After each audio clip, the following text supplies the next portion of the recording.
നമസ്കാരം.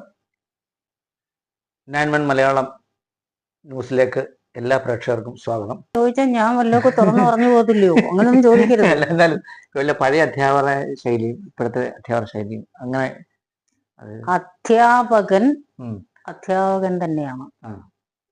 അതിനിടയ്ക്ക് പിന്നെ പലതും ഉണ്ടെങ്കിൽ ആ പലതിനുമാണ് വ്യത്യാസം. പണം പലിശയ്ക്ക് കൊടുക്കുന്ന ആളും പ്രൈവറ്റ് ട്യൂഷൻ എടുക്കുന്ന ആളും ഒക്കെ ഉണ്ടെങ്കിൽ അയാളിലെ അധ്യാപകൻ എങ്ങനെയുണ്ടെന്ന് ചോദിക്കണ്ട, അധ്യാപകൻ നല്ലത് തന്നെയാണ്. ഗുരുശിഷ്യ ബന്ധത്തെ കുറിച്ച് ഇപ്പോഴത്തെ പഴയതൊക്കെ അത് എന്നോട് ചോദിച്ചാല് എന്റെ പിള്ളേര് ഇവിടുത്തെ ഉത്സവത്തിന് ഒന്ന് വന്ന് നോക്ക്. തൊട്ടടുത്ത എന്റെ ക്ഷേത്രമാണ്. എന്റെ ക്ഷേത്രം എന്ന് ഞാൻ പറയുന്നതിന് ഈശ്വരൻ ക്ഷമിക്കട്ടെ, എനിക്ക് അങ്ങനെ പറയാം. ഞാനും ദേവനും തമ്മിലുള്ള അടുപ്പം അത്രയാണ്. അതായത് പിള്ളേര് രാവിലെ ഉത്സവത്തിന്റെ എല്ലാം തുടങ്ങുന്നതിന് മുമ്പേ ആ ചക്കുവള്ളി ഭാഗത്തുള്ള മുസ്ലിം പൈതങ്ങൾ എത്ര പേര് ടീച്ചറെ ഒന്ന് കണ്ടെങ്കിലേ എന്ന് പറഞ്ഞിട്ട് അത് അവരുടെ കയ്യിൽ അതിപ്പോ ഞാൻ പറഞ്ഞാൽ ഒരുമാതിരി ഓവറാണെന്ന് തോന്നിപ്പോകും. എന്നെ പറ്റി മറ്റാരോടെങ്കിലും ചോദിച്ചു നോക്കൂ, അതാണല്ലേ. അല്ല, ടീച്ചറിനുള്ള അനുഭവം ഞാൻ ഗുരുശിഷ്യ ബന്ധത്തെ കുറിച്ചുള്ള ഇപ്പം പറഞ്ഞതിനൊപ്പം തന്നെ എന്റെ മക്കള് ഇപ്പൊ വന്നേച്ചു പോയില്ലേ, മക്കളും കൊച്ചുമക്കളും ഒക്കെ. അത് തന്നെ എന്തോ തോന്നുന്നു, ഞാൻ ഇങ്ങോട്ട് കയറി വന്നപ്പോഴേടാ ഞാൻ പാലും കരുതിയിട്ടില്ല, തേയില പോലും ഉണ്ടോന്ന് എനിക്ക് അറിഞ്ഞൂടാ, ഫുഡ് ഞാൻ പ്രിപ്പയർ ചെയ്യാറില്ല ഈ വീട്ടിൽ. ഞാൻ തന്നെയുള്ള ഞാൻ പ്രിപ്പയർ ചെയ്യാറൊന്നുമില്ല. ചിലപ്പോൾ അവിടെ ഇത്തിരി എടുത്തോണ്ട് വരും. അങ്ങനെയൊന്നും ചെയ്യാറില്ല. ഇങ്ങോട്ട് കയറി വന്നപ്പോഴാ പിള്ളേരും ആരും ഇവിടെ ഇല്ലല്ലോ. അവർ രാവിലെ അടുത്ത് പോയിട്ട് വരും ഒരു സഞ്ചയനത്തിന്. ചായ കൊടുക്കാൻ എന്തായിരിക്കും മാർഗമായിരിക്കും. ഞാനിപ്പോ എങ്ങനെയാ ചായ കൊടുക്കുന്നത്?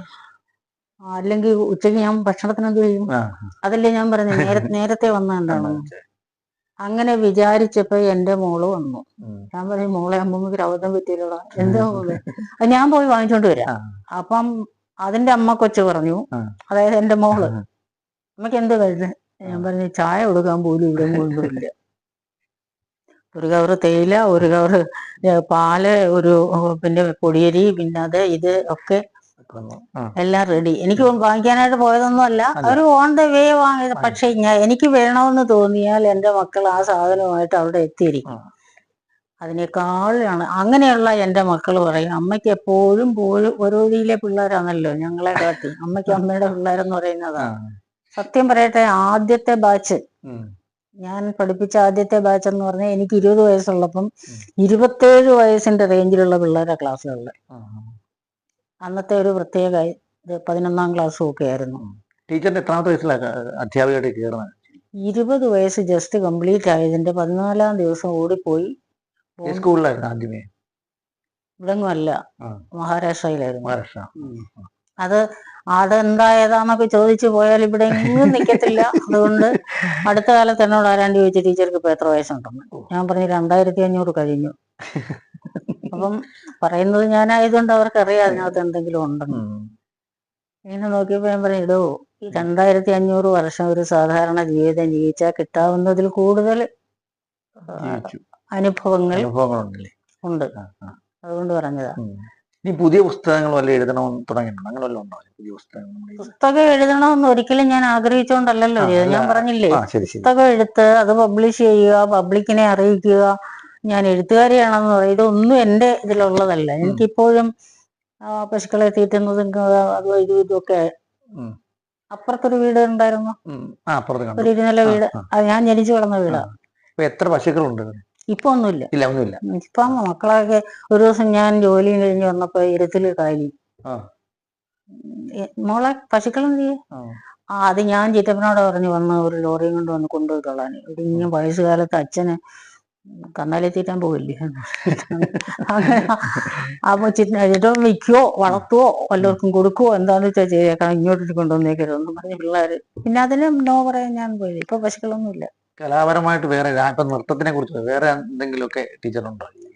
ഞാനൊരു വലിയ കലാകാരിയൊന്നുമല്ല. പിന്നെ അത്യാവശ്യം ഇതൊക്കെ തന്നെ കലയല്ലേ. പിന്നെ നല്ല എപ്പോഴും തയ്ക്കുന്നതൊക്കെ ഇഷ്ടമായിരുന്നു. അത് ഇപ്പം ഒന്നും ചെയ്യുന്നില്ല. അതിനെ കളിയാക്കുമായിരുന്നു. എന്നാ നമുക്കൊരു തയ്യക്കട തുടങ്ങാമെന്ന് പറഞ്ഞിട്ട് ഒരിക്കൽ സാറ് കളിയാക്കി. ഞാൻ പറഞ്ഞത്, എന്നാലും ഞാൻ ജീവിക്കും. ഇനി അതല്ല കൃഷിയേ ഉള്ളോ, എന്നാലും ഞാൻ ജീവിക്കും. എന്താണ് ഇങ്ങനെ ചങ്കൂറ്റം? ഐ വിൽ അവിടെ തന്നെ വിജയകരമായി ജീവിക്കാൻ പറ്റും എന്ന് അത് എന്റെ കഴിവല്ല, ഉം. ഭഗവാന്റെയും പിന്നെ എന്റെ അച്ഛൻ ഒരു കലാകാരനും ഒക്കെ ആയിരുന്നു. കലാകാരനല്ല, വലിയ ഉം. വിദ്യാഭ്യാസമൊക്കെ ഉള്ള ഒരാളായിരുന്നു എന്ന് ഉം. പറഞ്ഞു കേട്ടിട്ടേ ഉള്ളൂ, ഞാൻ കണ്ടിട്ടില്ല. ഉം. അപ്പൊ പുസ്തകത്തെ പറ്റി ചോദിക്കാനെന്ന് പറഞ്ഞിട്ട് എന്നെ പറ്റിയാണ് ചോദിച്ചു പുസ്തകത്തെ കുറിച്ച് നമ്മൾ ഈ പറയുന്ന പുസ്തകം കൗമാരകാലത്തെ പറ്റി പറഞ്ഞാൽ ആ. അത് പെൺപിള്ളേർക്കുള്ള ഈസ്ട്രജനും ആൺപിള്ളേർക്കുള്ള ടെസ്റ്റാസ്റ്ററോണും ഒക്കെ ആ എൻസൈംസിന്റെ കൂടുതൽ കൊണ്ടാണ് ആ വ്യത്യാസങ്ങള്. ഉം. ശരീരത്തിന്റെ ആകൃതിയും സൈസും എല്ലാം വലുതാകുന്നു, ഉം. ബുദ്ധി വികസിക്കുന്നു, വൈകാരിക വിചാരമാതൃക എല്ലാം എല്ലാം എല്ലാം നല്ല സ്ട്രോങ് ആണ്. ഉം. കൂട്ടുകാരും ഗ്രൂപ്പും ആയിരിക്കും അച്ഛനും അമ്മയെക്കാളും പോലും ഇഷ്ടം. ഉം. അത് അവരുടെ കുറ്റമല്ല, അത് അവരുടെ കൂട്ടത്തിലൊന്ന് ഹീറോ ആയി കാണിക്കാനും അങ്ങനെ ആ ഒരു ഷോ ഞാൻ എങ്ങനെ ആയിരിക്കണം മറ്റുള്ളവരുടെ മുമ്പിൽ എന്നനുസരിച്ച് അതിനനുസരിച്ച് വേഷം കെട്ടാനും ഉം. ഒക്കെ തുടങ്ങുന്ന അങ്ങനെയുള്ള പിന്നെ ആ സമയത്ത് പല തെറ്റുകളിലും ചെന്ന് ചാടാനും ഉണ്ട്. അതിൽ നിന്ന് അതിനെല്ലാം കൊണ്ടുള്ള മറുപടി ഇത്രയേ ഉള്ളൂ: പെൺകുട്ടികളോട് അമ്മയും ആൺകുട്ടികളോട് അച്ഛനും സഹോദരങ്ങളെ പോലെ അല്ല, സുഹൃത്തുക്കളെ പോലെ എന്തും തുറന്നവർക്കൊന്ന് പറയാനുള്ള അവസരം ഉണ്ടെങ്കിൽ ഒരു കുഴപ്പവും ഉണ്ടാവില്ല. എൻ്റെ ആ എ തോമസ് ഒക്കെ അവരുടെ വീട്ടിൽ നടക്കുന്ന കാര്യങ്ങളെല്ലാം പറയും.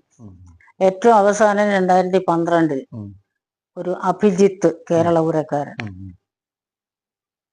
അവനൊക്കെ നന്നായി വരുമെന്ന്. അവനെ പക്ഷെ അധിക സമയം എനിക്ക് എന്റർടൈൻ ചെയ്യാൻ പറ്റിയില്ല. ഞാൻ അപ്പോഴത്തേക്ക് അങ്ങ് പോസ്റ്റ് വലുതായി പോയി. അത് അവിടെ തന്നെ അവരെ കൈകാര്യം ചെയ്യുകയാണെങ്കിൽ നമുക്ക് ഓക്കെയാണ്.